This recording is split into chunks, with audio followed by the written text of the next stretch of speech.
We have some fun with these concepts, but first of all, it's intent. So are you there at a meeting to get married? Close the deal? Yes, no. Okay. Or are you there truly to see if there's a match? Now, this is the piece that we can't teach you. See, intent is how you show up. So write this down again.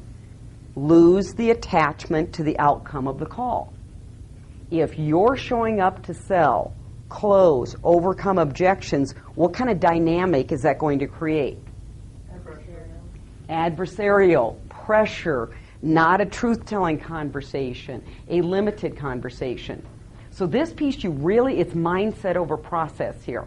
Got to lose that attachment. Now, I'm going to mention this a couple of times, but remember when I said study other industries to learn persuasion, selling skills, new ideas? So I told you my husband's a 25-year career prosecutor. Okay, so when I'm on the blind date with him, I'd never dated a deputy DA, so I'm doing my whole process and I'm doing the budget step. And I said, so Jim, when you win a trial, do you make lots of money? No, what's the answer? No. Not so much, okay. And he looked at me and he goes, we're kind of charged with a different code of ethics. Seek the truth, do the right thing. Now, if you take a look at that mindset, here's the thing. They're not attached to money. So here's what happens when a case lands on his desk. Now, you might have worked with Jim for years, but he's going to sit there as the investigator. Well, why was the stop made? Well, then what happened? Then what happened? He's always testing the data. Because, see, if he was attached to the outcome, wouldn't he want to take that thing to trial and let's go? But when they're not attached to the outcome, they look for empirical data, they look for evidence.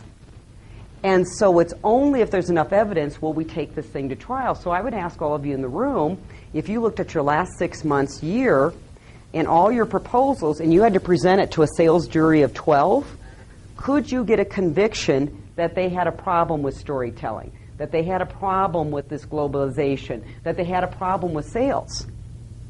So when we get too attached to the outcome, you don't ask all the right questions, the tough questions, you don't push back, you don't doubt them a little bit, you don't say, well, can't you guys do this internally? Or, gosh, I'm not really hearing enough reason for you guys to switch, add, move. See, you run better calls when your intent is right, and you've lost the attachment. Does that make sense? So that's something I saw in his business. Now, when they get the evidence, look out. It's going to trial, and they have a lot, and then they're going after it. Okay, so that intent's number one. Number two, expectations. You're going to hear me say this a couple of times. Set expectations up early. So, for example, on the blind date, now I kiddingly said, hey, at the end of this date, if we don't like each other, but what would happen if the protocol on a blind date was really this? You'd meet each other and you'd say, now listen, you know how weird it gets at the end of the date when people are sitting there going, what do we do next? Why don't we agree right now that if we like each other, both of us, great, we'll go out on the next date, and if we don't, we'll shake hands, part as friends. Does that work for everybody? What do you think would happen to the angst? Would it go down a little bit because we already know how the date's going to end? And we're just here to have a conversation. It's the same thing on a sales call. Would the angst go down if we said, let's just have a conversation?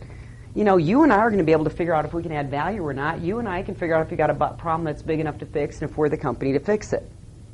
Set the expectations up early. So we're going to teach you, we don't teach really big closing skills. We just teach set up the end of the meeting before it starts. And then the last one, always ask yourself this question. Are you there to impress or influence? Now, what's the difference between impressing and influencing?